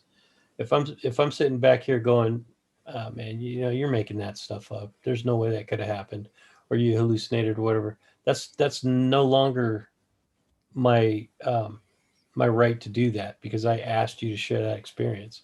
yeah. I believe you. I believe everything that you told me. I believe you saw it. This story in general, like I honestly wish that I had hallucinated. Yeah. Like I wish that I could have told you, like, you know what, at the club, maybe I did this at the club before I left, or I've had that kind of issue in the past where I've seen things like that. There was something that happened to me that out of nowhere just happened. And I mean, I was looking into the occult at the time. I was looking into UFOs at the time.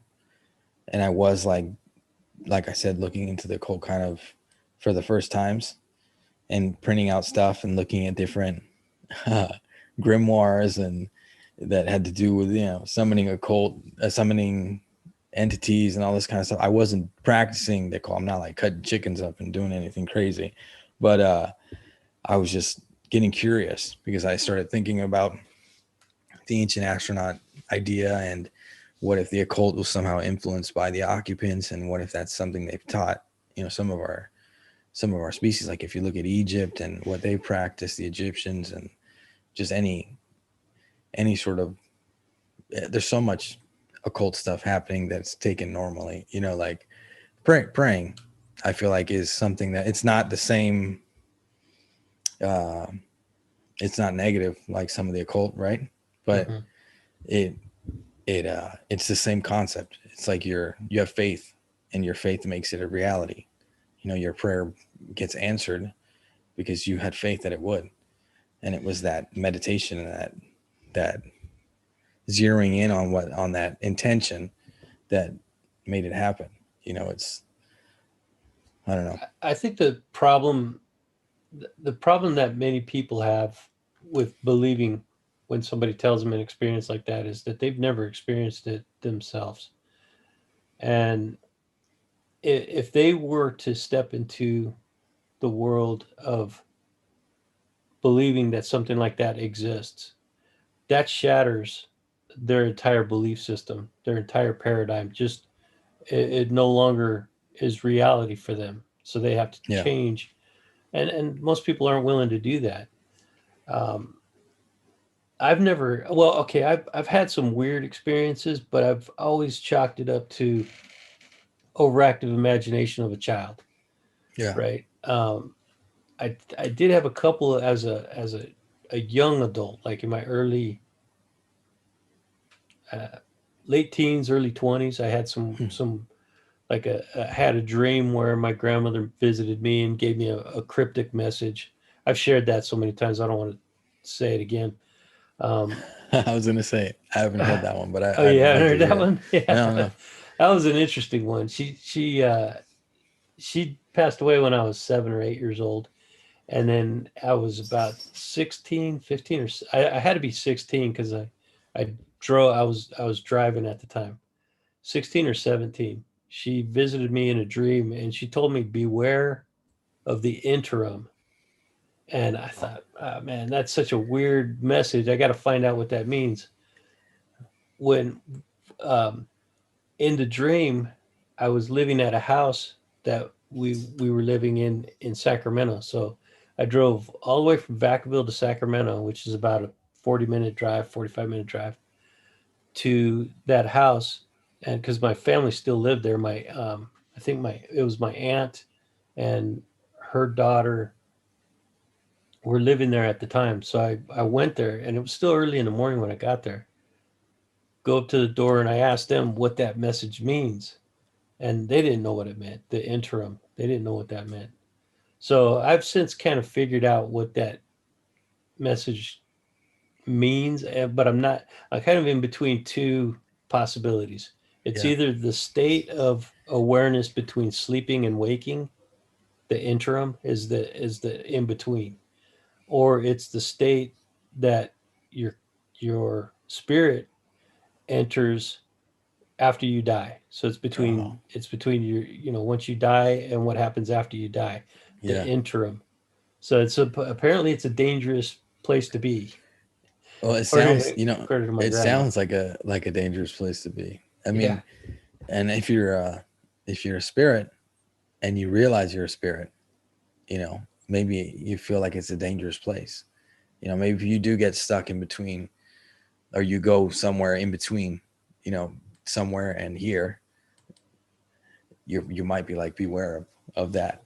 Also, the that dream state and awake, that's what a lot of people say brings on the, seeing shadow beings and that kind of stuff.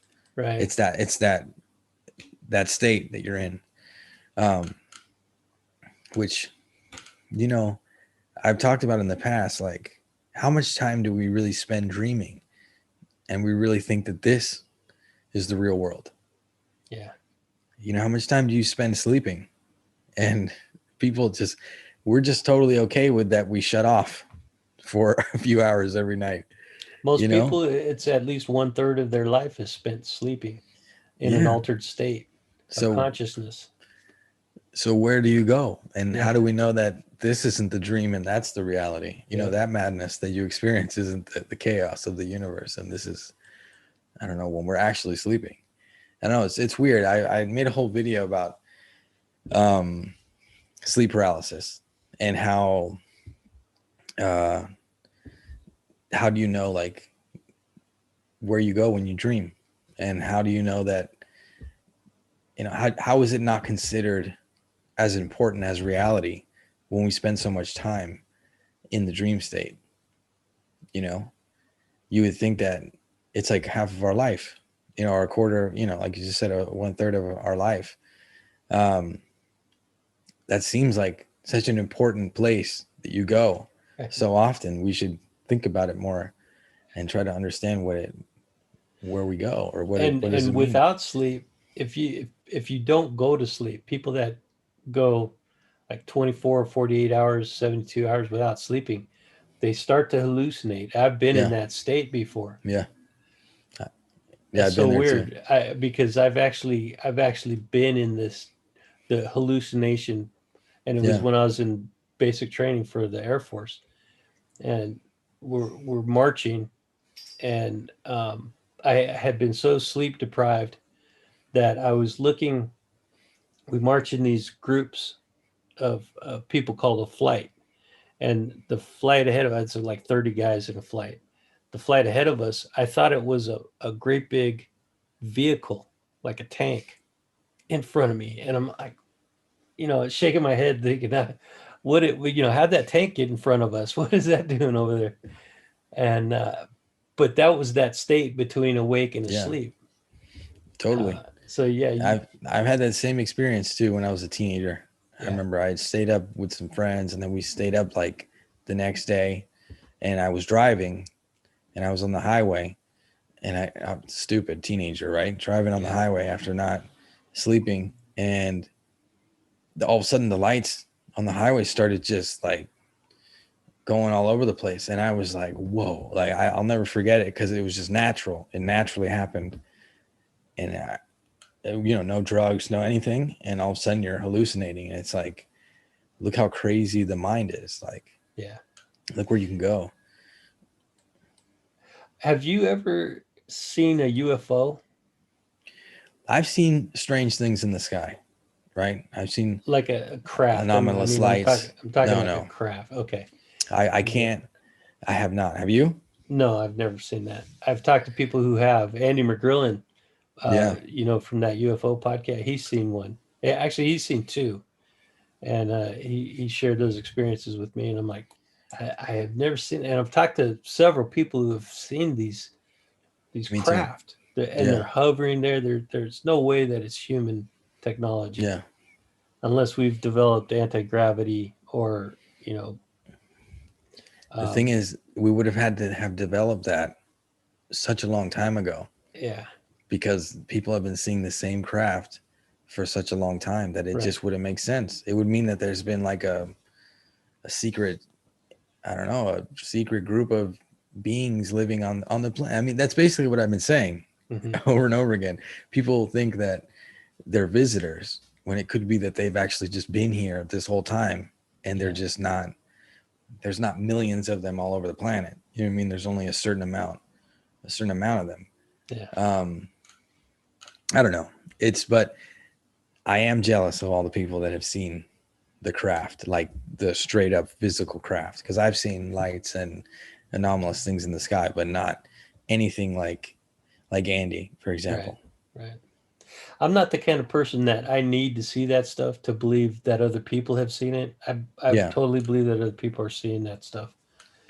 I just would like to see it for myself, Exactly. so that I could examine it. And it's like when you hear a third person, a story from a third person, like I'm telling you about Andy's experience, it would make more sense for you to go talk to Andy directly to get your questions about that answered, right?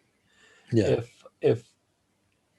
If you tell me about a craft that you saw, or Andy was telling me about the craft that he saw, if I want to like examine that craft myself and get that firsthand experience myself so that I could see what it is, it's just going to enrich my own understanding of what that thing is. I might be able to see something that he didn't see. That's my thinking, right? Yeah. More than likely I won't. My brain's probably going to shut off like everybody else's does. But I just would, like to have the opportunity to see it myself. I would love to do that. That's what I was saying, before.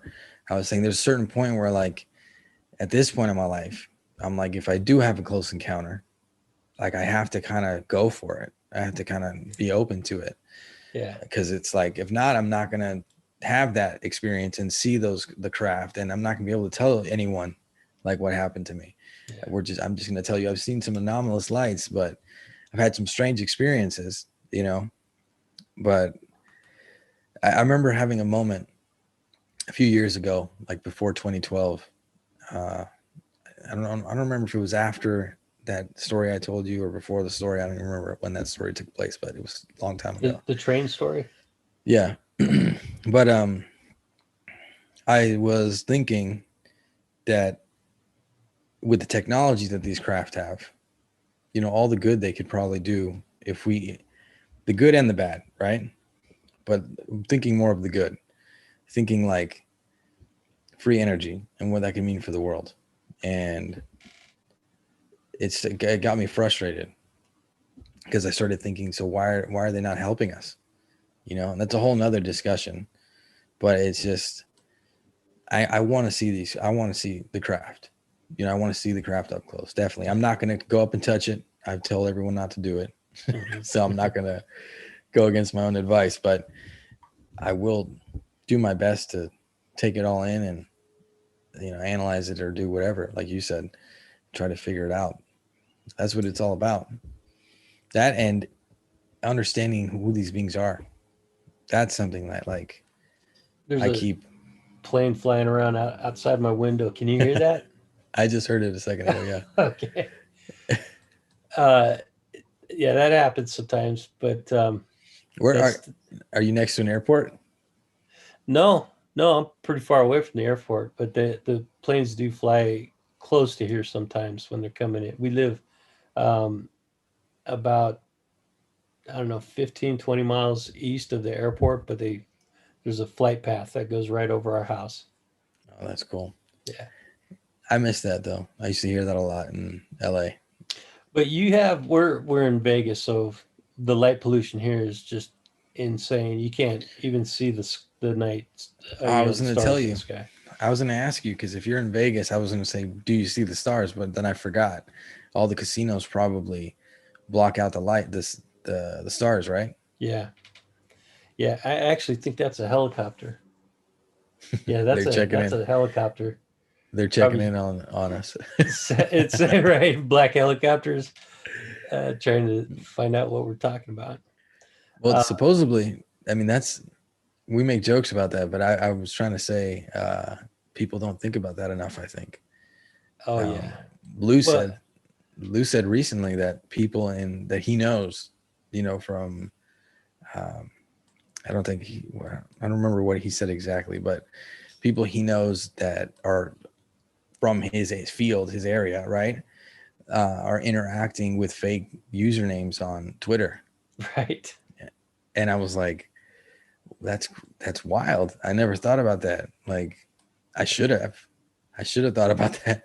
I mean, I don't mind, right? But then you have stories like a Richard Doty and things like that, and you start to, I don't know. I've always wondered, like, because I had a weird experience a long time ago, but or not too long ago. Last time I went to LA, and my wife was there, and it happened to both of us. The car just pulled up, and he asked me he said, "So what do you think about the flat Earth?" And I was like, "What?" A random BMW, a guy in a BMW, just pulls up.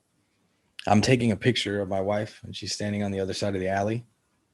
And we went back to Venice because I was originally from Venice. So we were like just hanging out, and I was showing her the town, and I was like, "This is where I used to come and hang out, and this is what giving her a little tour." And this car just pulls up. I see him come down the alley, and I'm an alley boy. I remember the alleys. Like I told you, being here in Argentina made me open to see everything. And I've always been the guy that walks in the room and scans the whole room before anything. So I'm in the alley and I see the car go down the end of the alley, a black BMW. And she gets against the wall to take the picture. And there's like a mural or something.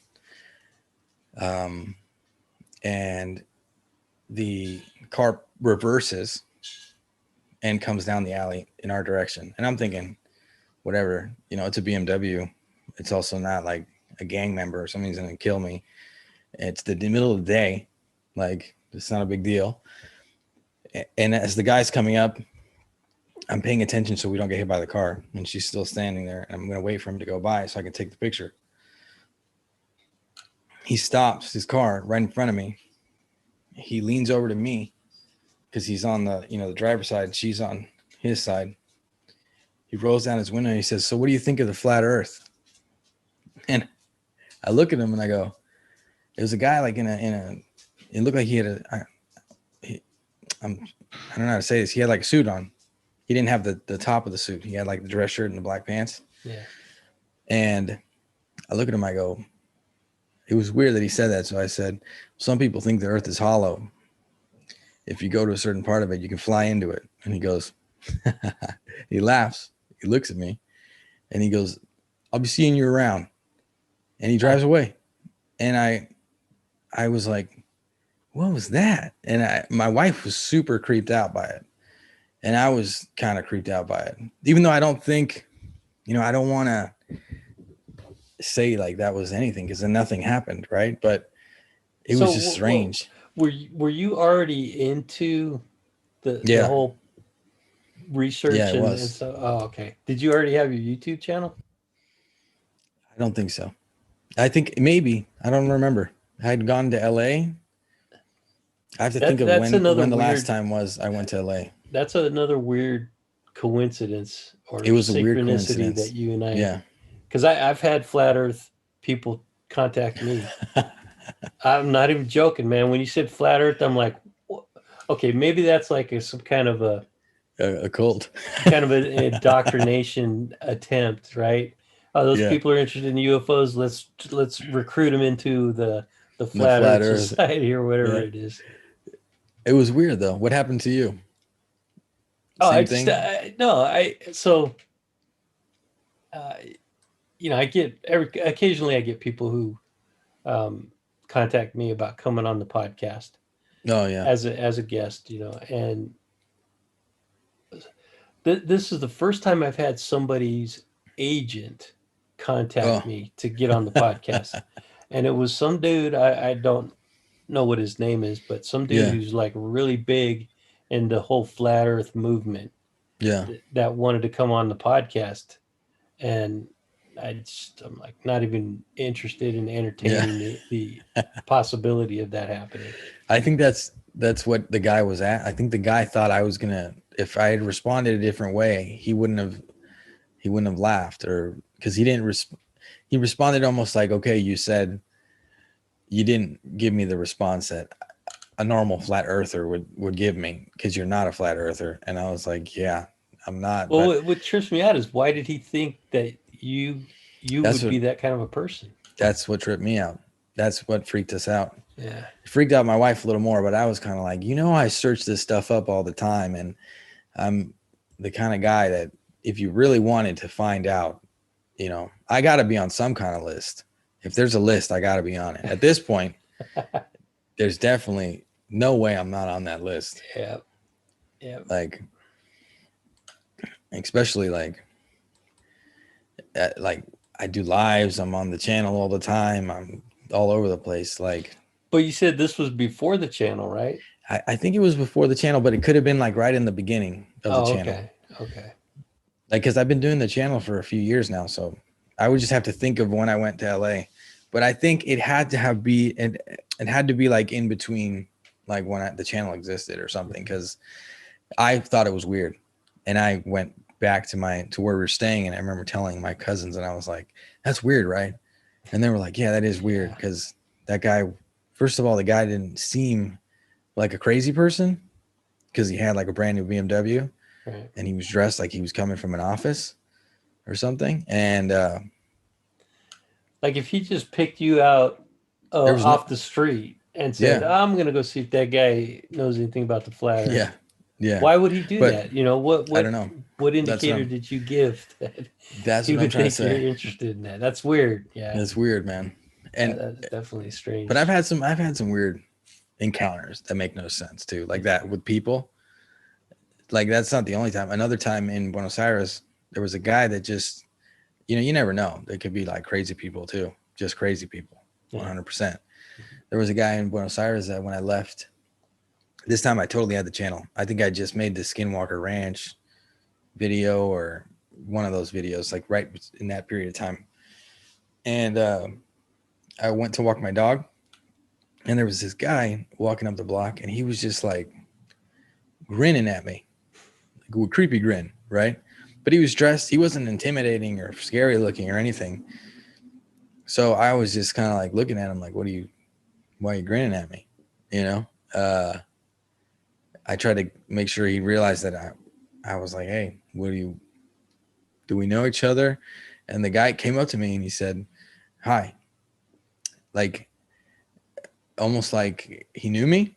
Mm-hmm. And I said, that's what I said to him in Spanish. I said, do we know each other? Or I don't know you, or something like that. And he said, oh, I thought you did know me. And I was like, no, I don't know you at all. And he just stood like super close to me. I'll never forget it. Because I was like, what do I do now? Do I get crazy or do I just walk away from this guy? And I was like, why would you get crazy? That's like a young thing to think. Yeah. So I was like, okay, like, yeah, I don't know you, man. So goodbye. Wow. And That's he a just weird stayed staring at me. That was a weird one. That's one too. The other one was weirder. I'd say the BMW thing was weird because this guy could have been just the guy that said was grinning at me could have just been a crazy guy. Yeah. But I kind of have a vibe for crazies sometimes because I grew up in Venice, like I just said, Mhm. and there's a lot of homeless people, and there's some people that are out there, because their mental health is not all there. Right. So I can kind of tell when it's that and when it's not. So it kind of freaks me out when I can't tell what's going on. Yeah, and usually, I mean, but like you said, it's not beyond the realm of possibility that a crazy person could drive a BMW, but the Exactly. chances are a lot slimmer. Exactly. That is So a really weird, but it's what's even more, what trips me out more is that you talk about UFOs, you have a YouTube channel. I talk about UFOs. I have a podcast. We've both been contacted by the Flat Earth Society. What is that all about? Well, yeah, they have also a channel too reached out to me once, and I just didn't sort of respond because it was a flat Earth channel, Yeah. and I just don't agree with that Well, that theory. here's what I think. Now, one of my past guests, he's coming on in an upcoming episode. Tom Whitmore. He does a bunch of research about disinformation, counterintelligence, and how the government has been pushing this false narrative through programs like Serpo, Yeah. MJ12, Mhm. and other programs. He specifically cited the Paul Benowitz and the Richard Doty Yeah. situation. I think I'm gonna put it to him when I talk to him, but I think that this flat Earth society is a way to discredit legitimate UFO researchers and investigators by kind of attaching themselves to Oh this yeah. topic. They take that totally fake science. Yeah. And I usually don't give my opinion on stuff, but I am not a believer in flat Earth. I think Yeah. that's just out there. But it seems like they're trying to connect that to UFO Yeah. researchers and investigators Yeah. to discredit the whole study of that phenomena.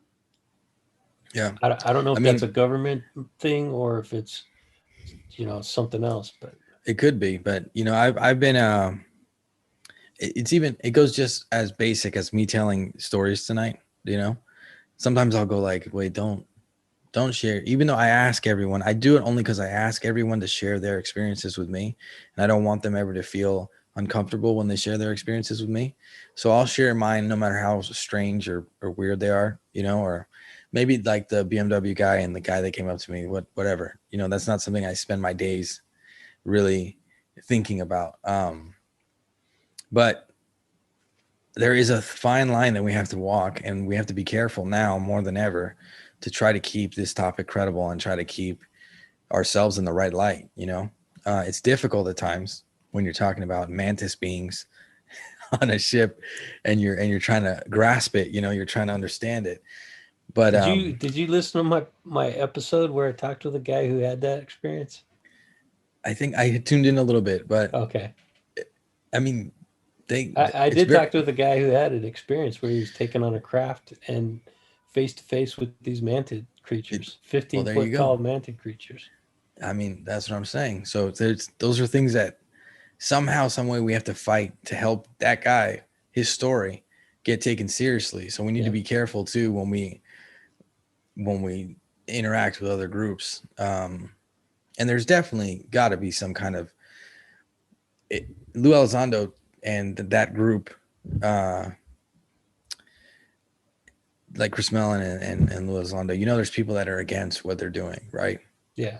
So you know that there's going to be people using the same tactics that they used for years, where they tried to make this topic seem crazy. That's something that I had to grow my trust back into people like Chris Mellon and Lou Elizondo. You know, I had to like let them earn it in the beginning. I understand, you know, like they changed the game completely, but at first I was like, wait a minute, you know, like I might be a young gun, right?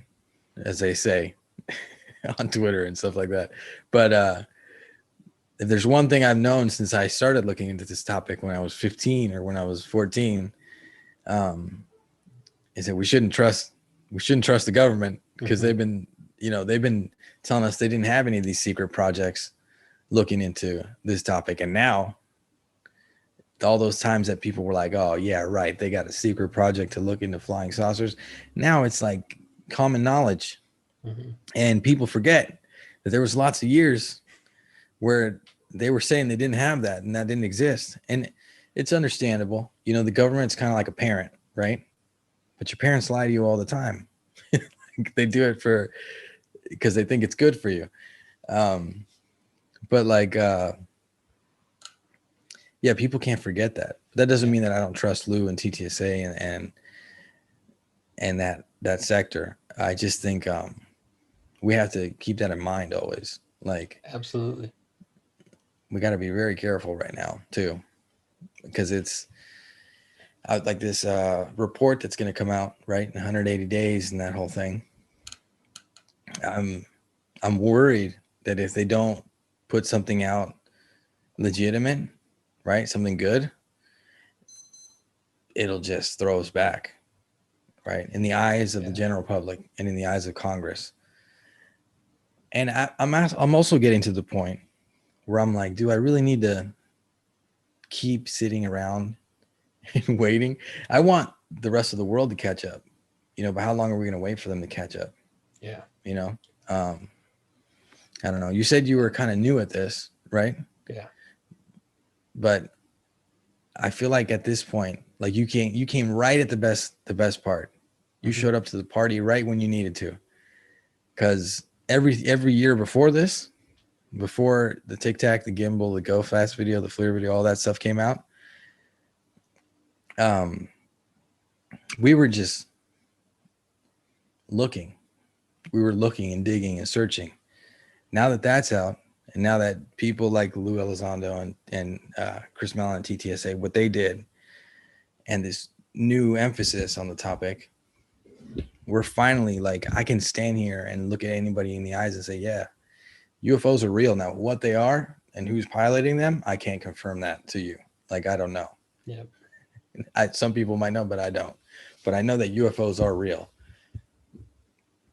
So thank God we're finally here at this point. But yeah, and so 3 years ago, it's almost 4 years ago now. Yeah.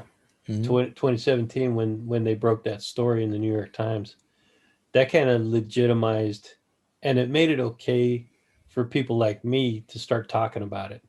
Yeah. Because I remember I was outside talking to my neighbor, and I just blurted out, UFOs are real. Did you hear? And she looked at me like I was crazy. And this is before this. I read the book Skinwalker Ranch in 2008 or no, 2015, I think, something like that. And that changed my mind right there. You know, after I read that book, I started to believe that ghosts are real, UFOs are real, you know, but I didn't talk to people about it out in public. After 2017, it was okay to start talking about it. Exactly. And then when I say I'm a newbie to the whole topic, it's actually, you know, learning who the people are that have been studying this for decades, learning about the cases that go back, you know, half a century almost, or longer, you know, 3/4 of a century now, close to 70 years. But you know, I've been looking at all that stuff since I started. Well, a little bit after I started the podcast, but before then, I really was like X-Files fan. I like the X-Files. I like science fiction. UFOs, yeah, there's probably alien life in the universe, but are they really here visiting us? Are UFOs, I was like on the fence about all that stuff. Yeah. And then, things I changed. just I didn't I always looked into it, but wasn't the kid that, I was a surfer and I had friends that we would skateboard all day and stuff like that. I wasn't like sitting down with them talking to them about Heineck. I was at my house sometimes before I'd go to bed, looking at something or reading something. And it was a constant kind of thing, but it was my own personal thing. I remember having this phase where I would look for UFO videos and I would put the date and the month on YouTube, like when YouTube first came out. Mm-hmm. And I would just search by date and by month, by date and by month, by date and by month, until to try to see if I could find something new and fresh every time, instead of seeing the same old fake videos and stuff like that. And I remember seeing the I think it was one of the 3 videos that first came out. I can't remember which one it was now, but one of those videos had leaked before, had been on the internet before it was on all over the place in 2017. Oh, I think it was a Tic Tac that came out in 2007 or something like that. It's one of the videos. I can't remember now, but I just remember seeing it. I can't remember at the moment, but I remember seeing the video and I remember thinking, I was like, really? I want high definition footage. I remember like literally having that thought and going like next video. I watched the whole video and I was like, next video, because I didn't have any context, right, of what it was or where it was coming from. And a lot of people still have that take on it, even though after all the stuff that's been going on, all the conversations, I'm literally at the point where, like, for me, UFOs are real. And that day in 2017, when that all changed, I was just ecstatic because it was finally like this drive I had, this random drive to look into this topic for so long, was finally like, oh, so there was a reason why you were doing that, because it was real. Like, you weren't just a believer of nothing. Like, you actually believed in something real. See, I knew that it was real, after looking into all the cases and looking into all the stuff I'd looked into as a kid and just reading everything and seeing all the information everywhere, like right in front of us. It had to be real. Mm-hmm. But the whole world was kind of in denial. And now we're getting to a point where the world is finally accepting that, yes, UFOs are real. But we'll see where we go from there, I think we're still at the very beginning of exactly people becoming not only aware but accepting the reality of it. There's a lot of people out there that are still in major disbelief or denial that there's something here, or they just don't even care. They're not interested in hearing about it.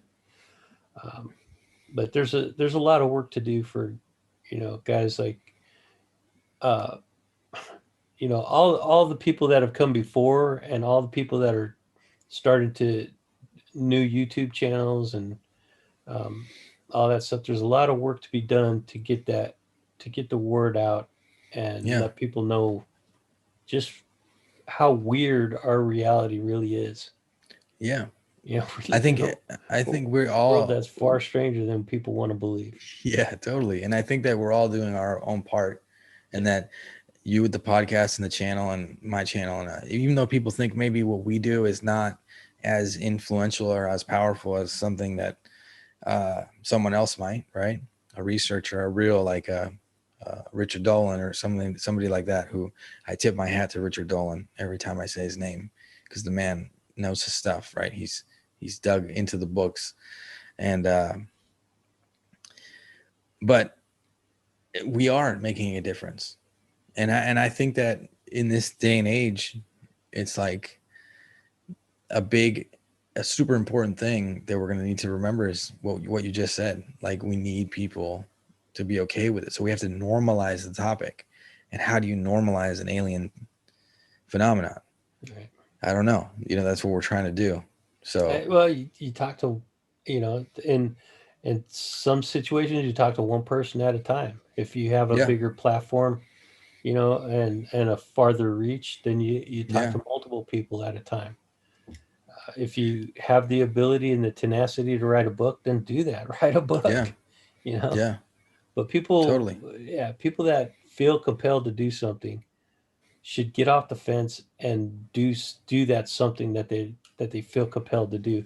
And that goes back to anything you do in life, man. This is something that I say almost every episode, is that if you're thinking about doing something that you want to do, for whatever reason you want to do it, just go do it.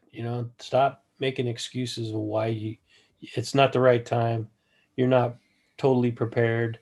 Just go do it you Yeah. know 100%. Totally. That's totally been my mantra yeah. since the channel got started.